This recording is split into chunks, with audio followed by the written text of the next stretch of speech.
დავბრუნდით პირდაპირ ეთერში ჩვენი საყვარელი რუბრიკის დროა სტუმარი წიგნით. დღეს ჩვენი სტუმარი იქნება მამუკა ანდღულაძე, მედიის ადვოკატირების კოალიციის თავმჯდომარე.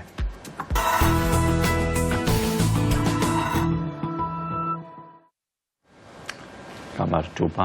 კიდევ ერთხელ მოგესალმებით თქვენს მაყურებელს და მადლობა მოწვევისათვის. ხო, ჩვენ ტრადიციული კითხვა არის ხოლმე, რა წიგნით მოხვედით? პირველ რიგში, თქვათ, სიტუაციიდან გამომდინარე, როდესაც თქვენ გადაცემას ხშირად უყურებ, როგორც მაქვს, შეიძლება ლაივში ვერ ვახერხებ ყოველთვის, მაგრამ მე ან შაბათ-კვირას ავყვებით, ავსკროლო როგორც თქვენ და უცქერ, იმიტომ რომ ერთ-ერთი ამ რეალობაში ისეთი გადაცემა, რომელიც აუცილებელია დისკუსია, თან პლუს ამას გაქვს სრული თავისუფლება მოწვეულ სტუმარს, რომ შენი ხედვა შენ როგორ განმარტავ წიგნს და პლუს ამას ბევრჯერ გამომიჭერია თქვა რაღაცა მე სხვანაირად ხედავდი რაღაც მომენტებს, მეორე ადამიანმა სხვანაირად დაინახა. მიუხედავად იმისა, რომ თქვა თანხმდებით არ თანხმდებით, ეს არის დიდი უპირატესობა პლუსი და მახსოვს ბავშვობიდან უყურებდი გერმანულ იმას, რაინიკეს მარსელისის რო კრიტიკოსი რო იყო გერმანულისა და ყოველთვის მომწონა და ვიძახოდი მეთქი საქართველოში როდის იქნება ესეთი ისეთი რომ ძალიან საჭიროა.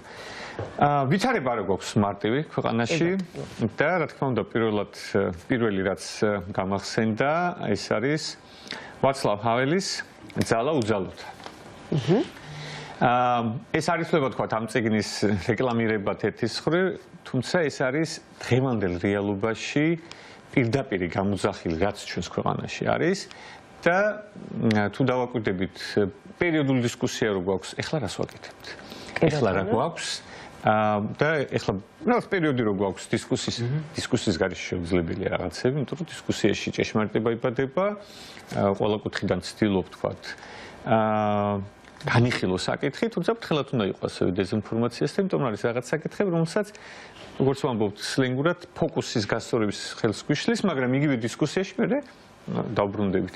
მე ვფიქრობ, რომ ამ წიგნში გარდა იმისა, რომ თვითონ დისიდენტებისთვის ერთ-ერთი ის იყო, თქვათ, მნიშვნელოვანი არა მარტო ჩეხეთში, არამედ აღმოსავლეთ ევროპაში, იგივე პოლონეთში მიმდინარე პროცესების დროს, ჩვენს რეალობაშიც ის ინტენსიურად არა, მაგრამ 80-იანი წლების ბოლოს განიხილებოდა თვითონ ადამიანი, ვინც არის ამის ავტორი, თავისი ცხოვრებითაც აჩვენა და თავისი შემოქმედებით, როგორც თქვათ, დრამატურგიის სფეროში, ასევე როგორც პოლიტიკოსმა, რომ მართლა ეს არის გზა, როდესაც რთულ ვითარებაში გამოსავალს პოულობ და მიყვარს ამის თქმა, რომ დღეს როგორც ჩვენი ინდივიდუალური მომავალი, ასევე ქვეყნის მომავალი ერთმანეთთან იმდენად არის გადაჯაჭვული, რომ ვეღარ განასხვავებ. კი ბატონო. იმიტომ რომ გთავაზობენ ისეთ რეალობას, ისეთ ყალბ რეალობას, რომელსაც უნდა შეიგუო და ვაცლავ ჰაველმა თავის დროზე 78 წელს ეს წიგნი რო დაწერა, თქვა რომ რა არის გამოსავალი. რა შეიძლება გააკეთო და აი ყოველდღე აქციებს ვხედავთ, აქციების მერის და ასე შემდეგ, რომ აი ეს არის გმირების ადამიანი, ვინც ამ უწყოთ აქციებში მონაწილეობს სხვადასხვა ქალაქში, სხვადასხვა მიმართულებით. ეს ერთგვარად გამოძახილი არის, რომ ყველა ადამიანი რეალურად არის გმირი, ყველა მიცის რა ხდება, უბრალოდ როდესაც დგება საკითხი სიცრუე სიყალბეში გინდა იცხოვრო. მიუხედავად რომ რაცნობიერებ რომ სიყალბე თუ არის, თუ გინდა ყველა დონეზე, დაწყებული მაკრო დონეზე, ასევე გლობალურად ის აქციაზე გამოდიხარ, აქტიური ხარ, მედიაში ხარ თუ ოჯახშიც უნდა იყოს სიმართლის მხარეს. ამას აქვს ძალიან ჩემი აზრით ისა ფუნდამენტური ფილოსოფია, არა მხოლოდ პოლიტიკური აქტივობის კუთხით, რელიგიური თვალსაზრისითაც, იმიტომ რომ სიმართლის თქმა ნებისმიერ ურთიერთობაში გამოხატვა ამ სიმართლის სხვადასხვა ფორმითა და საშუალებით, მე ვფიქრობ, ეს არის ცხოვრების კრედო, რომელსაც მაგალითად ყველა ადამიანი, რომელიც ოჯახში, ბავშვთან ურთიერთობაში, სამსახურში განათლების ყველა მაგას უნდა გასწავლდეს და გასწავლიან, რომ უნდა იყოს სწორ მხარეს, სწორი სიმართლის მხარეს. ამიტომ ეს წიგნი ისა და კიდევ ერთხელ მადლობა ჯერ ზოგადად ეს გადაცემა რო გაქვთ და შესაძლებლობა სხვადასხვა თემების განხილვის, მაგრამ დროშიც ისე დაემთხვა და აი განსაკუთრებით რამდენიმე დღის წინ წამოიწეს საკითხი, ეხლა რას ვაკეთებთ? რას ვაპირებთ?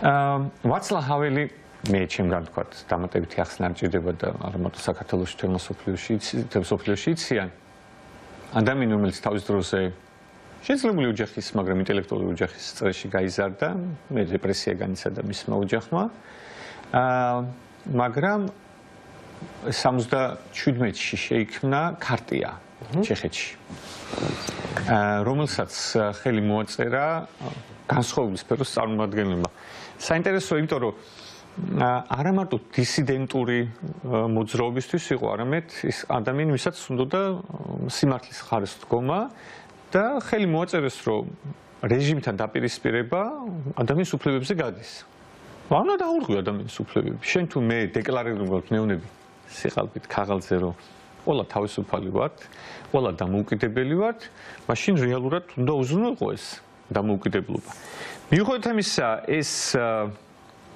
ქაღალდის რაღაცები ამოვიწერე რომ რამე არ გამომჩეს იმდენად ბევრი მნიშვნელოვანია ჩემთვის იმდენად ფუნდამენტურია რომ ამის გარეშე შეუძლებელია სისტემას გაუკვლავთ. იმიტომ ის პარალელურად ავაცნობიერებდა რომ მართალია თქვა 70-იან წლებში არ იყო სტალინური დიქტატურა თქვა განსაკუთრებით თქვა ფიზიკურ ძალადობაზე დაფუძნებული თქმა უნდა პროპაგანდაც მუშაობდა უბრალოდ გავრცელების არეალი ისეთი არ იყო და ეს თქვა დღეს რო არის ინტერნეტის ეპოქაში დაკლიკებით შეგიძლია ნებისმიერ ინფორმაცია მიიღო მათ შორის დეზინფორმაცია მაგრამ მინიმუმ დეკლარირებული იყო ეს თქვა პოსტტოტალიტარული იყო სტალინთან მიბმული მაგრამ ცალსახად აღიარებდა რომ არის ტოტალიტარული რეჟიმი თქვა ავტორიტარული ტოტალიტარული რეჟიმი შეიძლება ისეთი არა როგორც თქვა სტალინის არის რომელიც რამოდენიმე რაღაცა საყდას ეფუძნება და ჩვენს რეალობაში გუშინ საუბრობდი რომ ჩემთვის ამათი მხრიდან უკვე დასრულებულია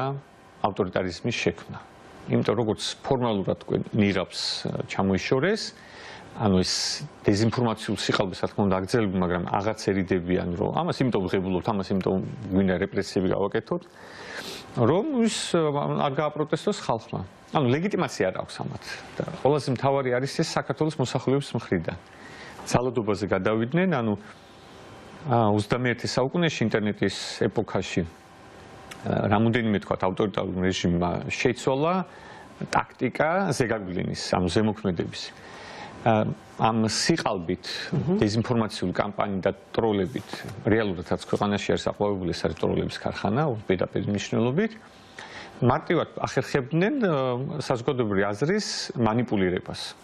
ანუ მაგალითად, ხოლო ჩვენ შეიძლება ვიკამათოთ რაღაც საკითხს. შეიძლება მითხრათ, რომ ეს იგივე კიდევ უფრო მოგწონთ ვიდრე მე, ან ისეთ თემები კიდევ უფრო მნიშვნელოვანი გამომჩა ასე შენით, მაგრამ მე ეჭვი არ მეპარება თქვენს გულწრფელობაში, იმიტომ რომ თქვენ ასე ფიქრობთ. მე ასე ვფიქრობ და ნუ კამათობ და ნუ საზოგადოება იმშელებს რომ თქვა, ან ისა მართალი, ან ისა მტყვანი, ან არც ერთი არაა მართალი. მაგრამ ამ შემთხვევაში არის ღია დისკუსია. მე არ მაქვს სხვა მოტივი. მე მაქვს მოტივი ამაზე ვისაუბრო, ისე როგორც თქვენ და აი უკვე ხელოვნურად შემოტანი საკითხი ნიშნავს რომ თავარ პრობლემაზე კი არ უნდა ისაუბრო, რეალური პრობლემიდან გადახვიდე სხვა იმაში. ამიტომ ეს 77 წელს ეს ქარტია, რომელიც ადამიანის უფლებებზე გადიოდა, და დღესაც ეს ფუნდამენტური საკითხი არის ჩვენთვის. ეს პირველ გვერდს რო გადაშლით არის მიძღვნილი ცნობილი ფილოსოფოსთან იან პატოჩკთან. პატოჩკის საქმის. და რატო? ეს დისიდენტი ადამიანი იყო, ცნობილი ფილოსოფოსი, რომელსაც სერიოზული ჯანმრთელობის პრობლემა ჰქონდა. არ არის შემთხვევით რომ მას მიუძღვნა და მაინც შეუერთდა იმ ქარტიას ინიციატორიც იყო და მე დაკითხვების მერე გარდაიცვალა. ანუ ჯანმრთელობა შერყეული ჰქონდა და ვეღარ გაუიცვალა. რა თქმა უნდა სტრესი, რომელიც ჯანმრთელობაზე გადის, ამიტომ დღეს თქვენს ეთერში ვსაუბრობდი, ან მაუწყებლის ეთერში ის დღე იყო, როდესაც ლაშამში მშილობა შეწყვიტა, დმანიშის სოლიდარობის ნიშნად, ამიტომ ეს არა სისუსტის არამედ პირიქით სიძლიერის გამოვლინება არის და ყველაზე მთავარი ჯანმრთელობასთან ერთად მოხდა სოლიდარობის აქტი. ეს არის ძალიან მნიშვნელოვანი, რომ უნდა ვაგრძელოთ ჩვენი პროტესტი, იმიტომ რომ სხვა გამოსავალი არ გვაქვს და ერთმანეთს უნდა გავუფრთხილდეთ. ვისაც როგორ შეგვიძლია. და ბოდიში ეს დმანისის რაღაცა აქტი ზუსტად ამას ძალიან მაგარი. და ლაშას იქაური გარემოცვა მუდმივად ეუბნება, რომ აქ არავინ ჩამოვა. და მოხდა ამის საპირისპირო. და ეს იყო ალბათ ერთ-ერთი ყველაზე მნიშვნელოვანი რამ რაც ვნახეთ. ეს ზუსტად ეს დღე იყო, იმ დღეს რო ვთქვათ, პარალელურად რეკლამის დროს გადიოდა ნიუსი და ხალხს თვალზე ცნები გვადგებოდა, ოღონდ ეს იყო სიამაყეს ეს ხო სოლიდარობის აბსოლუტურ უმრავლესობა ადამიანი, ვინც იქ აქციაზე იდგა, დარწმუნებულობის უკეთ შეიძლება ლაშა რაც ცოდნოდა, მაგრამ თვითონ ფაქტი და ყოველდღე ხედავთ ათობით თუ არა მეტ ასეთი სოლიდარობის აქცია. და ეს ბატონი იანი აცნობიერებდა თქვათ რისკებს, უბრალოდ როგორ იცით რაღაცა სხვა შემთხვევები რომ ხდება, იგივე თქვათ რეპრესიებთან დაპირისპირების დროს მათი შეცდომებიც უნდა გავიზიაროთ, რომ ჩვენ არ დაუშვათ ან უკეთესად მართოთ სიტუაცია. ახლა ის შეწირვა თქვათ ბატონი იანისგან რაც მოხდა, ჩვენ არ უნდა გავიმეოროთ, მაქსიმალურად სოლიდარობა უნდა გამოუცხადოთ. ახლა კი არის ცოტა წინასწარ თქვათ, გარდაიცვალა, მაგრამ იცოდა რომ მას სერიოზული ჯანმრთელობის პრობლემა ჰქონდა. ამიტომ ეს იყო მის მხრიდან როგორც აქტი, თუმცა ჩვენი მხრიდან ეს არის შესაძლებელი, რომ ჩვენ როგორ უნდა მოიქცეთ, ამიტომ ადამიანებს მაქსიმალურად სოლიდარობა უნდა გამოუცხადოთ. ეს ქალბატონი მზიას მაისოდის შემთხვევით არ მაცვია, რომ ქალბატონი მზია არ ეთხოვს არაფერს თავისთვის. ის პირიქით ყველას მოუწოდებს თქვენ შეწყვეტეთ შიმშილობა, ჯანმრთელობას გაუფრთხილდეთ ერთადიდექით. უბრალოდ მან ეს გზა უსამართლობის საწინააღმდეგოდ აირჩია. იმიტომ კი არა თქვა მისთვის არის მისთვის ყველაზე მთავარი პრინციპის საკითხი, ამიტომ პრინციპულად იბრძვის უსამართლობის წინააღმდეგ და სხვათა შორის არა მარტო ქართული ოცნების თბილისში, ვინც არიან დაბანაკებული, აჭარის რეგიონშიც, ვინც de facto რეჟიმს წარმოადგენენ, ბევრი უფლებები ქალბატონ მზიას და მის მეგობრებს აქვს დაცული თავის დროზე ისინიც რომ უსამართლოდ იდევნებოდნენ და იგივე გებუაძე იქნება თუ ნებისმიერ სხვა ადამიანი რომელიც ჩართულია მის წინააღმდეგ უსამართლო რეპრესიებში მზია როცა გამოვა და თავის საქმიანობას განახორციელებს თუ მათ სასამართლო პროცესის დროს ან სხვა ეტაპზე სამართალწარმოების და პასუხისმგებლობის მიცემის დროს ძირითადი უფლებები დაირღვევა რა თქმა უნდა ის ამას დაიცავს ამიტომ ყველა სინდისის პატიმარს მზიას მედროშეს დანჩენს ყველას ახალგაზრდებს ხნეობა ჯანმრთელობა და სოლიდარობა ახლა რომ დავუბრუნდეთ თვითონ ამას ეს 77 წელი გარდაიცვალა ეს აქტი მოიწერა ფუნდამენტური საკითხი იყო და 78-ში ეს იყო, თქვათ, პრაქტიკულ ცხოვრებაში როგორ ხედავდა, როგორ უპირისპირდებოდა რეპრესიას, რა იყო გამოსავალი და თვითონაც ამ თემაზე დიდხანს ფიქრობდა. ამიტომ გამოყო ამ წიგნში არ არის ეს მოცულობით დიდი, თავისი პრაქტიკული ნაფიქრალი, ან ყველაზე მთავარი არის, რომ მან როგორც რეჟიმის წარმომადგენელთან დაპირისპირების მეთოდები გვაჩვენა, ასევე ამხელა რეჟიმი და აი თქვა ადამიანურად ის ჩვენს გულში ნაფიქრალიც დაგვენახა. პირველი ყველაზე მთავარი რაც მისთვის არის რომ ეს პოსტმოდერნიზმის პოსტტოტალიტარიზმის ეპოქაში ის რეჟიმი ძალიან წააგავს დღევანდელს რომელსაც მცდელობა აქვს გაიფორმოს უბრალოდ ხალხის წინააღმდეგობის გამო არ არის.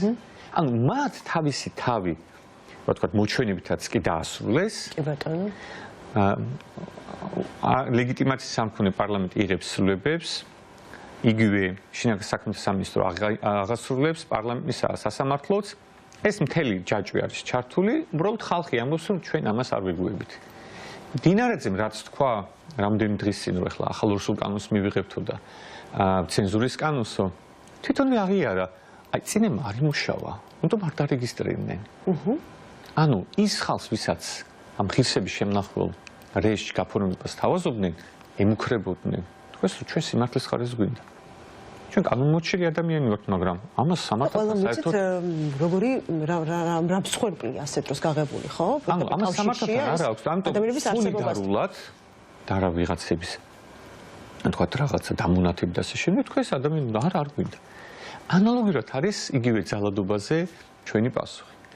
რომ ეს რეჟიმიო არისო, რაც დღეს არის სიყალბეზე, რატო არ თამდენ ხარხნები, რატო არ მოდიან აქ დებატებში, ანუ პირველი უპატივცემულობა საკუთარია მხარდაჭერების, რომელიც არ ვიცი ვინ თუ შემორჩა, რომელიც არა ფარისეულად უჭერს მხარს, არცემს პატივს და არ უნდა რომ დისკუსიაში დაგიმტკიცებ ჩემს სიმართლეს. ეს არის ძალადობა, ნახეთ ხო, თქვა სპორტს ეძახიან თავის შვილის სტოლა ბავშვების ცემას. ღირსით, მზისით, პირდაპირ ეთერში ჩართვის დროს, ჩანაწერების დროს. ძალადობის ისა და რიტუალურ რაღაცებს უნდა მიექცეს ყურადღება. ეს არნიშნავს, რომ ყველა და ეს ბოსნეულის გამყიდველის მაგალითი, ცნობილი მაგალითი არის, რომ შენ რო გთხოვენ ამ ფსევდო რეალობაში ჩაერთო, გადასარევად ხვდები, რომ ეს სიყალბეა. მაგრამ შენ მაინც მონაწილეობ. ან თქვა ბოსნეულის გამყიდველი როცა ლოზუნგს დაადებს პროლეტარიატული ყოველ ქვეყნისა გაერთიანდით, მან კი იცის, რომ ეს ამის უკან რაც გათვლილი სიყალბეა, მაგრამ ჩართულია. ამიტომ ადამიანმა თუ უნდა ნორმალურად იცხოვროს, ადამიანის უფლებები იყოს დაცული, რომ ნებისმიერ ეტაპზე ეს არ მარტო პოლიტიკურად აქტიურ საკითხზე, ოჯახში, მეგობრებთან წრეში, უნივერსიტეტში და ასე შემდეგ, უნდა თქვა, რომ ეს არასწორია. ანუ პირველი ამხილო და მეორე არ ჩაერთო ამაში. ეს ამ რეალობაში სიმართლეზე ყოფნა, რა თქმა უნდა, გმირობა არის. ამიტომ არის 21 საუკუნეში თქვათ როგორც ყველა ქვეყნის ისტორიას ყავს როგორც გმირები, ასე მოღალატეები და ძირითადად მოთავე მოღალატები არის ისტორიაში შესული. მესმის ახლა ყორღანაშვილი ყოველს გვახსოვს, მაგრამ კიდე სხვების, ანუ ის ვიწრო თქვათ, მარტო ხარ იყო ეს მოღალატე. თანამოაზრები თუ არ ყავს, ბუნებრივია დარჩები მეუცნებენ კვლევას. ეს განსხვავება იმ ეპოქისგან ის არის, რომ ყველა სახელდაგვარი ვიცი. აბსოლუტურად. ყველა ვიცით სახეზე. ანუ იცი არა მხოლოდ ივანიშვილი და ვიწრო წრე, რომელიც მის გარშემოც არის, ოღონდ რეალურად მისი ვიწრო წრე არ ცდება ზებრას და ოჯახის წევრებს, თუ გადასარევად იცის ყველამ, რომ იმ თვითმფრინავშიაც უნდა დიდი იყოს ოწავა. ყველას ადგილი არ არის. ნამდვილად ასე იქნება. ყველას აკეთებდა ყველა ეპოქაში, ყველა ავტორიტარის რეჟიმი როცა უცბად ჩამოინგრევა, იმ მატერბილით წახვალ, თვითმფრინავით გაფრინდები, შენი ადგილი არ არის იქ. თუმცა შენ ხარ აქტიურად ჩართული ამ ძალადობაში. ხარებას სახელიც ვიცით და რიგითი პოლიციელის on პირდაპირ მნიშვნელობით კი არ ვაკნინებ რიგითი პოლიციის თანამდებობას. ანუ ცუდ-ექიმს რო ნახავს, იმას ანიშნავს, რომ სამედიცინო ცუდი ან ექიმი ცუდია. ცუდი პოლიციელი კი ანიშნავს, რომ პოლიციის სისტემაა ცუდი. ცუდი სასამართლო გაქვს და ის იმის კი ანიშნავს, რომ სასამართლო არ არის ცუდი ზოგადად ინსტიტუტი. ეს ხალხია, მით შემსრულებელი. მათი სახელიც არის ცნობილი. ყველაც რომ მოწმის სახელი. რომ მოწმის და ეს იმ დროს, როდესაც საქართველოში განსხვავებით დიდი ქვეყნებისგან ახლა ჩვენ მეტნაკლებად რაღაც შეიძლება ვიცნობდეთ ერთმანეთს, მაგრამ აი ცოტა უკეთესად რომ გავიცნოთ, თქვა, აი 15 წუთი დავიწყოთ საუბარი, სად სწავლობდით, სად მუშაობდით, ნათესავი. ძალიან ბევრ იმდენ ნაცნობს აღმოვაჩენთ. შეიძლება ნათესავებს კი აღმოჩნდეთ, ხუმრობით, მაგრამ ყველას ქონია ეგ შემთხვევა, რომ უი შენ მიყოფილ ხარ, ანუ ჩვენ ისებეთად სწავლობდი, იქ ცხოვრობდი, აქ ცხოვრობდი, იქ სწავლობდი, ესენაიც. ანუ ის ადამიანები ყველა მიცის. ყველაფერი იცის. ამიტომ ეს ჰაველისისა რომ ყველა ეტაპზე შენ არ უნდა იყო ამ რიტუალში ჩართული, ესაა ძალიან მნიშვნელოვანი. ანუ როცა გეუნებიან სამსახურში რომ დალაიქე ეს სიცრუე. ერთაობაშო ბევრს უთქი ხლა გადასარევად ვიცი ხლა რომ, მაგრამ მითხეს რომ დააშიარეო. ეს ამ მიკროიმიდან დაწყებული იგივე თქვათ, ნუ ხო ხედავდით ის სახეზე თქვათ აქცია რო ჩაატარა ქართულ ოცნებამ, მგონი აპრილის 28 აპრილი თუ რაღაცა იყო მე კიდე შემოდგომაზე. ან ვიზუალურად ადამიანები აი რა მინდა აქ მე. დათრგუნულები პირველ რიგში. ამ პირველ რიგში ადამიანები ჩვენ თავისუფლები კი აღვთ, ეს ხალხია გადასახადები. ზუსტად. არ უნდა მიიღო მონაწილეობა. ანუ შენ უნდა იყოს სიმართლის მხარეს. იგი ოჯახის წევრებთან ურთიერთობაში. ერთი ოჯახის წევრი რომელს ნახეთ ეს რუსები როგორ იქცევიან და მეორე ოჯახის წევრი რაღაცა ღია თუ აპტკეთებს, არ არის ეგრე, არ არის. ეს იმისთვის კი არ არის, ჰავალი კი არ გეუბნება რომ შენ ოჯახი უნდა განერიდო, ოჯახი არ უნდა გიყვარდეს მეგობარი. ზურგიში აქცია. არა. ის გეუბნება შენ უნდა თქვა სიმართლე და იმ ადამიანმაც უნდა იცოდეს რომ კი იცი რომ ეს არის, მაგრამ ნუ იქცევი ასე. ამიტომ ეს რომ სასამართლო არასწორად იქცევა, უნდა თქვა რომ არასწორად იქცევა. კი, და მოსამართლე ცაცუას დაიყო მე მგონი, ხო, რომელმაც საჯაროდ მოუხადა ბოდიში ადამიანებს, რომლებიც მისმა ძმამ გაასამართლა და ეს პრეცედენტი აზმაზეა საუბარი. ის და მან თქვა სხვადასხვა ეგროს რეჟიმმა ძმა წამართვა, ანუ ზუსტად ეგ არის, ხო, ანუ რეჟიმი ეს ტრაგედია, ხო? შენ კარგავ ადამიანს. ეს რეალობა, თქვათ, ბოლო პერიოდში ჩემი დაკვირვებით, ანუ ჩემი დაკვირვებით ის კი არა, თქვათ, ძალადო, ანუ შეურაცხყოფება მოიტანა განსაკუთრებით ქალების წინააღმდეგ ეს არანაირ კულტურაში არ ჯდება და არანაირ პოლიტიკურ მასში თავი დავანებოთ. და მით უმეტეს ქართულ კულტურაში კიდე ეს განსაკუთრებით ზუსტად ამ ხალხის ბოლომდე მაქსიმალურად გაფართოება წრეს, აი დანაშაულის წრეში მონაწილეობა. ივანიშვილი ეუბნება, რომ შენ გაქვს იმუნიტეტი გააკეთე რაც გინდა. ამას გონია რომ თქვა ის პრემიების გამო ყველაფერის გააკეთებს და ესა, მაგრამ რეალურად აფართოვებს იმ წრეს და დღეს არანაკლებ აქტიურად ხალხი მსჯელობს როგორც მოძალადე ივანიშვილის რეჟიმზე, ასე მათ ცალკეულ სახეებს. ანუ დისკუსიის ნაწილმა რომ ივანიშვილი არის ამ რეჟიმის შემოქმედი, გადადის ნელ-ნელა რომ აი შენ კონკრეტული სახე გაქვს რომ იძალადე, დაარტყი, შეაგინე. რეალურად ეხმარება ივანიშვილს რომ ვინც არის შემოქმედი მაგაზე აღარ ისაუბრო და პლუს ამას აღარ უტოვებს გზას რომ ჩამოცილდეს ამ რეჟიმს. მაგრამ ეს წრე რა თქმა უნდა არის პატარა. ბოდიში მოსამართლეების ის რაღაცა ცნობილი პერფორმანსი რესტორანში ჩემთვის ამას მეათითებდა რომ რაღაცნაირად ეს სახე თითქოს ესე კარგად დაგვანახეს რომ რაც შეება მეტ ადამიანზე გადანაწილდეს ეს. აი უყურეთ ტალახში როცა ამოისრვები მაქსიმალურად ბევრი უნდა გინდა მოსორო. ილია ჭოჭოძეს კაცი ადამიანში არაერთი შესავალი ქონდა და ყველა ერთმანეთზე უკეთესია. მართლა გენიოსი ადამიანი, რომელიც იმდენად ბევრად ქონდა, აღარ იცოდა თქვა რომელი ყველა კარგი იყო და თქვა ერთ-ერთი რო იყო წუმპე და ნამოყვანა. რატო მეო დანარჩენები ჩემნაირები არიანო? ეს არის მთელი იდეა და ეს განსაკუთრებით ეს წიგნი მნიშვნელოვანია არა პირველი ხა ამ ადამიანთან ლაპარაკს რო შეაგნებინო ხარებას ივანიშვილს არ აქვს. ამათ 10 იმ ადამიანებს რომელიც ნებაყოფლობით ჩავიდნენ. ის ადამიანები ვინც აქტიურად გამოხატავენ ვისაც როგორ შეუძლია თქვა სოციალურ ქსელებში იქნება ახლა ოჯახის წევრი იყოს რომელიც აქტიურად ვერ დადეს აქციებს მაგრამ ისე გამოხატავს თავის იმას ანუ ფიზიკური იმის გამო ზოგი საზღვარგარეთ არის და ნუ მაქსიმალურად ცდილობს ამ ადამიანებს ეს ესმის უბრალოდ ჩვენ გვინდა საუბარი ერთმანეთს კიდე ერთხელ გამხნევება პატივისცემა და ძალიან ნორმალური ეს იმ ნაწილზეა რომელსაც გონია რომ აი მე დღეს აქციაზე არ გავედი უბრალოდ არც დავდივარ მაგრამ მე არ შემეხება ეს დავალაიქე. მე რა ცუდი კი დავალაიქე რაღაცა პოზიტიური ის დავალაიქე. და რა მოხდა ხა ლაიქი რაღა მონაწილეობა. ყურეთ. შენ იცი ბოსნეულის არ იყოს გამყიდველის, რომ არასტორია ძალადობას ამართლებ, ან ფსევდო ისა, მაგრამ მონაწილეობას ღებულობ. ის ბოსნეულის გამყიდველი ან Facebook-ზე არა ის ეგრეთ წოდებული ექსპერტები, რომელსაც ფულს უხდიან და ტროლები, რომელიც განზრახ მონაწილეობენ, პირიქით შედეგიც უნდა და ედვარდ სიამოვნებასაც ღებულობენ ამ ძალადობის. არის ის ადამიანი ცდილობს რომ აი მე აქციაზე არ ვიყავი და რატო უნდა შემეხოს. პოლიციის თანამშრომლები რომლებიც ყველა ხო არა ახლა ამ ძალადობაში ჩართული და მე რაშუაში ვარ ახლა იმანი ძალადაო. როგორ გონიათ რომ როდესაც ახლა გარანტირებული აქვს მეტნაკლებად სამსახური და უფროსი შეეცვლება. თუნდაც იგივე კოცი-კოც შეეცვლის. რამდენად გარანტირებული იქნება და თუ სამფუძვლოდ გაათავისუფლებენ სადაპირებს ამის გასაჩივრებას. გასაპირებს თქმას. ანუ სამოქალაქო სექტორის წარმომადგენელთან მივა, რომელსაც წლების განმავლობაში უფასოდ ემსახურება ხალხს, იურიდიულ კონსულტაციას უწევს. მედიასთან მივა, ანუ ამ რეჟიმის ფარგლებში თუ ეს საბოლოო ჯამში და რაც არ მოხდება, მაგრამ რაც უნდათ მათ შედგა ის, ანუ შემგუებლობის კომპონენტი, თუ Facebook-ზე დაწერს თვითონ ინდივიდუალურად.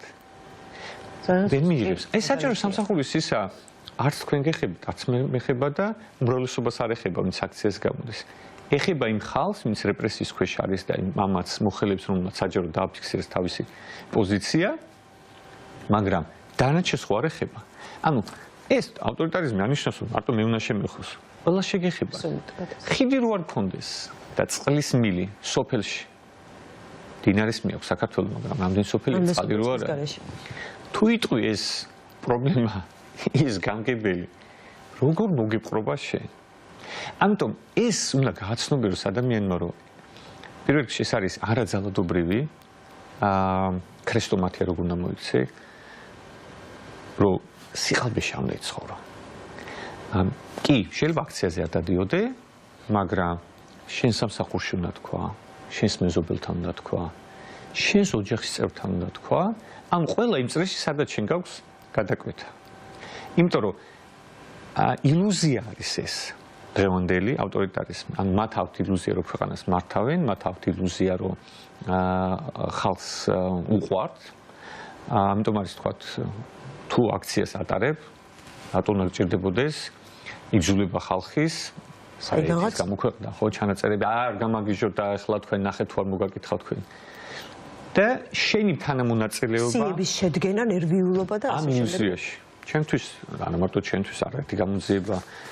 ადამიანი რომელიც დაბალი გულის ის არის მუშაობს ერთ-ერთ სამსახურში, მითხრა რომ მე ძალადობას ვეწინააღმდეგები არაფერს ხარს არ უჭერ, მინდა ჩემი საქმე გავაკეთო, არაფერი არ დამიშავებია, უბრალოდ უთხარი ხმას ვის მივცემ და მივაწოდე 5 ადამიანის თუ 6 ადამიანის სია, ვინც მთხოვეს, რომ აი ვინც დაუჭერს ხარს.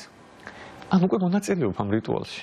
ის მართლა ობიექტურად არასდროს არ ყოფილა ძალადობაში ჩართული, არც Facebook-ზე დაუწერია, მაგრამ მეორეს მხრივ იმ რიტუალში მიიღო მონაწილეობა. მაინც მიიღო მონაწილეობა. ამიტომ არის არა შემთხვევით რომ მაღიარე, ჟურნალისტად დაძდევს, მაღიარე. ანუ შენ ჩაერთე ამ რიტუალში. ეს რა თქმა უნდა სისუსტის გამოვლინებაა, როგორც ტროლი და ძალადობა. თუ ლეგიტიმაცია გაქვს, თუ საზოგადოებრივაზე შენ ხარ ეს არის, თუ სწორად იქცევი ქვეყნის არ უპირისპირდები ქვეყნის საერთო ინტერესებს, რატო არ მონაწილეობ დისკუსიაში? ძალიან საინტერესო არის. ისეთი საინტერესო იყო ერთ-ერთი საუკეთესო სტუმრობა გამოვიდა ბატონო მამუკაცი. გაგვექცანა 30 წუთი. აი 1 წუთიც რაღაცას ვიტყვი და 1 წუთიც მე მგონი გვაჩუქებენ. აი რატო? იმიტომ რომ ეს ადამიანი ამხელდა სისტემას და რა თქმა უნდა ამაში ბევრი უფრო თემატური არის და მე იმ კვალიფიკაციის არა ვარ რომ თქვა ისეთი ხარისხობრივად შევაფასო ინტერნეტშიც ბევრი მოიძიება და თქვენთან სტუმრების მოვიან, მაგრამ რატო მნიშვნელოვანი რომ ორი რაღაცა პირველი თანამდებობას ახლავს ილუზია. ანუ მეცო ჩემი თავიც გამომიჭერია რომ ახლა ეს ვერ იქნებოდა თქვა რაღაც თანამდებობაზე მეხოცა ვიცოდი რომ უკანასკნელი შტერი იყო იმათ რიგებშიც, მაგრამ როგორ მოხდებოდა ამ თანამდებობაზე თუ ჩემზე უკეთესი არ არის. ამიტომ ილუზია ახლავს რაღაცა რომ აი აურა რომ ეს არის რაღაცა მნიშვნელოვანი. და მეორე, ყველაზე მთავარი რაც არა მარტო თეორიაში საუბრობ, თვითონ მე როცა გახდა პრეზიდენტი ჯერ ჩეხოსლოვაკიის და მე რო თქვა რომ გაიყო ჩეხეთის, ხედავდი რომ ხალხი სხვანაირად გიქცევა. მაგრამ მან დაამტკიცა რომ სიმართლის მსახური იყო მთელი ცხოვრება და ძალოფლებმა არ გარყונה. ამიტომ გახდა სიმბოლო და ამიტომ არის. ამიტომ სოლიდარობა ყველა სინდისის პარტიას, რომელიც ჩვენს გამოსხედან იქ და ჩვენ მათ გამო ვაპროტესტავთ ერთმანეთს ჯაჭვია. ამიტომ ამ წიგნში არის პასუხი ვიცხოვროთ სიმართლეში.